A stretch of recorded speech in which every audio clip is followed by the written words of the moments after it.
This had a far-reaching impact all over the country. Progressive artists, theatre groups, and cultural groups formed the Indian People Theatre Association. The objective was to present the time's crisis through theatre and help people understand their rights and duties. The movement hit not only theatres but also cinema and music. Ideologically, these groups were inspired by the left movement. Mrinal Sen and his close friends such as Ritik Ghatak, Salil Chaudhary, Ravi Shankar, Rishikesh Mukherjee, Tapas Sen and others had witnessed the disaster of famine. They were all in their 20s and responded to the call of the time. Neela Akashar Niche, Under the Blue Sky, was the first Indian film to be banned by the independent India. The film was set up in 1930s and was released in 1959, but it was banned in 1962 when China attacked India. The producer of the film, Hemant Mukhopadhyay, was already eminent as a singer and producer, screened the movie for the Prime Minister Jawaharlal Nehru, President Rajendra Prasad, Vice President Sarvapalli Radhakrishnan. The ban was lifted within 2 months.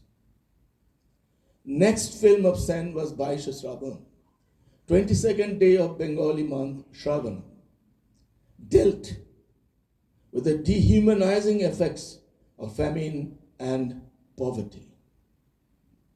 An innocent teenage married girl commits suicide.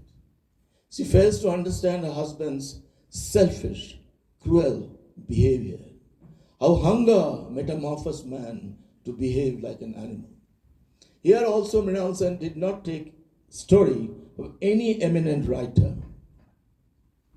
Famine, poverty, and hunger haunted the director throughout his filmmaking career, despite syntactical changes in his film from 1960s to the 1970s. Mrinal Sen's oof convinces us to divide into 3 phases. In the first phase, post-Baishe Shravan, Sen quietly handled mainly domestic issues in his films, such as problem of a working married woman in a family, how patriarchal system reacts when the wife has to leave the domestic space, punashcha. Widow marriage in a modern society, how second marriage of a young widow collapses when her 5-year-old child refuses to accept the marriage, pratinidhi. Overambition, the longings of a middle-class executive to rise in a stature and greater social acceptability, puts an innocent blush to a young girl, etc. Mrinal Sen was almost trading in the middle of the road cinema. A well-crafted, well-acted, disciplined cinema was almost disciplined cinema with popular actors and actresses with an expectation that all the directors aspire was to cheered by the middle-class audience. But his films fared below the expectation. But that didn't deter the director, as this was the part of the movie business. Like a true artist, Sen was always very critical of his own work. Being dissatisfied, he felt that something somewhere was missing. Perhaps he was trapped in the convention. During their student days, he was a voracious reader, and despite being a student of physics, completed a massive syllabus of modern literature, history, philosophy, and Marxist philosophy in particular. Also acquired a very profound knowledge of film aesthetics. Being a great admirer of Chaplin, wrote a book on his art as a tribute. Translated Karel Čapek, the Czech writer. He was not a communist, but he has all sympathy for the poor people. He criticized dictators, fascist dictators, also the communist dictators. Sen was well aware of the French New Wave movement, yet he could not implement his idea of cinema brewing in his creative mind. He was also unhappy with the existing scenario of Indian cinema, mainly Hindi cinema.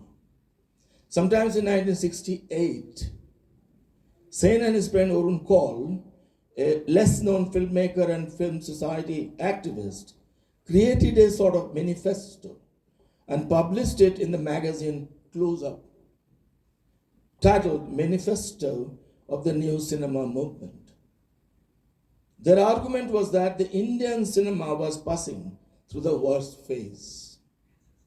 They wrote, quote, spiraling costs of production, rocketing star prices, exorbitant rates of interest charged by the financiers, widespread acceptance of black money transacts in all the film industry sectors. This is unhealthy. Like Francois Truffaut's famous essay in 1954, a certain trend in French cinema, lambasting some screenwriters and producers, Sen and Kaul duo highlighted the need for more imagination and dearth of ideas that made cinema a stealth product. No original thinking. Filmmakers, directors, and producers were discharging their responsibilities and duties mechanically. They'd forgotten that cinema offers aesthetic experience and is a medium of creative expression. Like firebrands of the French New Wave, they also felt Indian cinema desperately needed a new kind of cinematic grammar and film language. Initiated by Pandit Nehru, the Nehru government, in 1949, the S.K. Patil Film Inquiry Committee's recommendation for state funding for cinema took a long time to implement. It may also be noted here that from 1967 to next 5 years, Indian politics passed through a very, very critical phase.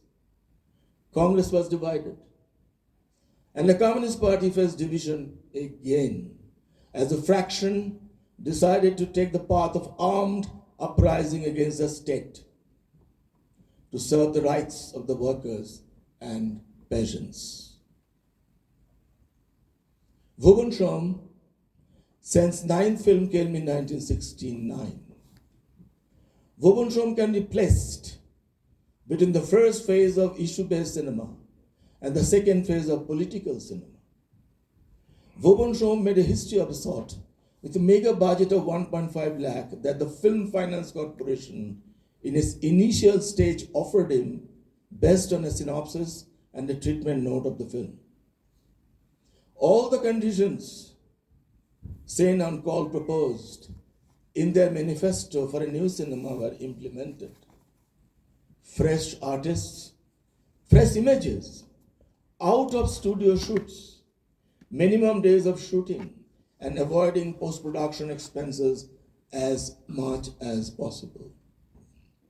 The whole idea was to disparately reduce the film's budget and return the money to the investor, yet a decent, upbeat, meaningful cinema for a limited audience. Sen enjoyed total freedom.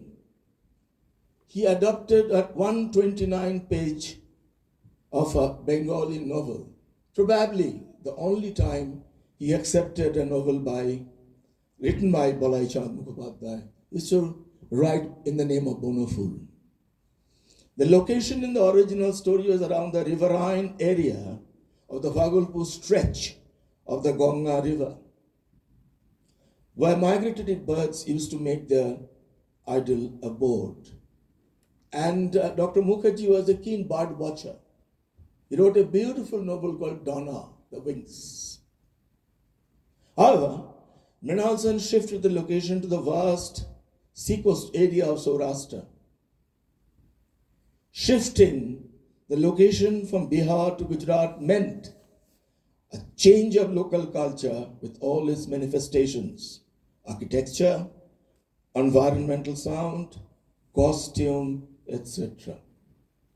He preferred to make the film in Hindi, but eventually it became a film in mixed languages.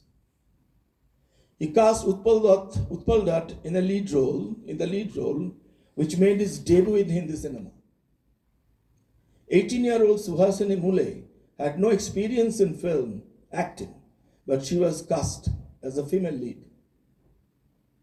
K.K. Mahajan, a fresher for Pune Film Institute, got the chance as a cinematographer. Vijay Raghav Rao, he basically comes from South. His background was Karnataki, but he learned Hindustani music from Ravi Shankar. Vijay Raghav Rao, who used to do the background music for film division documentaries, was offered to do the music of Bhuvan Shom. When Amitabh Bachchan was nowhere in the Hindi cinema, Mrinal Sen used his voice as the film's narrator. The film was shot totally outdoors. On the aesthetic side,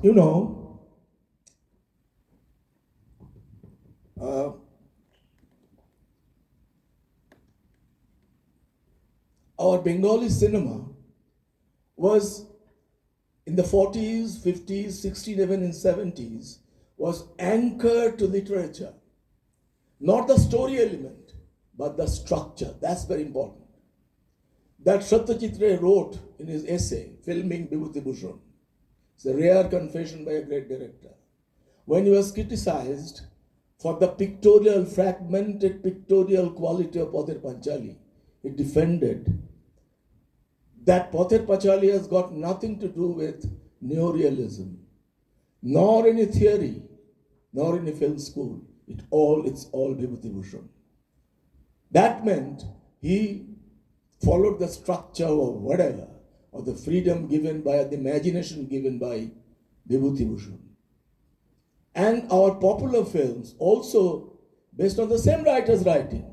Many of you have seen Amar Prem where Rajesh Khanna and Sharmila Tagore acted. It was in Bengali also, Nishi Padma, Flower, Lotus which blooms in the night. For instance, many of you have seen The Music Room, Jalshagar, written by Tarashankar Bandyopadhyay. In the popular front, we had Shaptapadi, acted by Suchitra Sen and Uttam Kumar. It was a massive, massive success. So it was based on literature.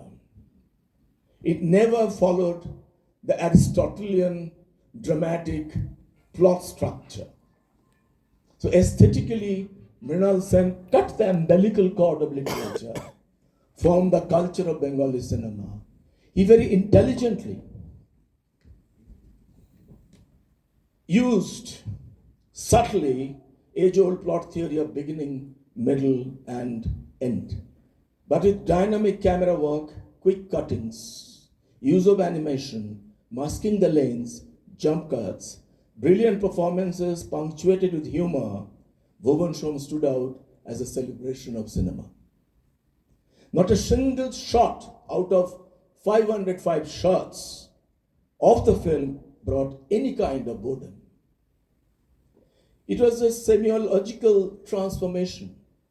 Eventually and interestingly, Bhuvan Shom's new syntax was appreciated by the audience. Despite film's enormous success, Mrinal Sen, being the best critic of his work, felt that his idea of taking up the story was critiquing post-colonial culture of bureaucrats, but somehow audience missed the point, and that was shortcomings of the film. Confession by the filmmaker, be that as it may. It was the beginning of a new era of cinema. Film Finance Corporation, which was brought under Information and Broadcasting Department, financed two other films. Uski Roti by Mani Kaul, Sara Akash by Basu Chatterjee. Later on, under the banner of National Film Development Corporation, good cinema, quote unquote, was encouraged for quite some time, not now. Poor Shashatri is waiting for. He's looking for international fund, what to do.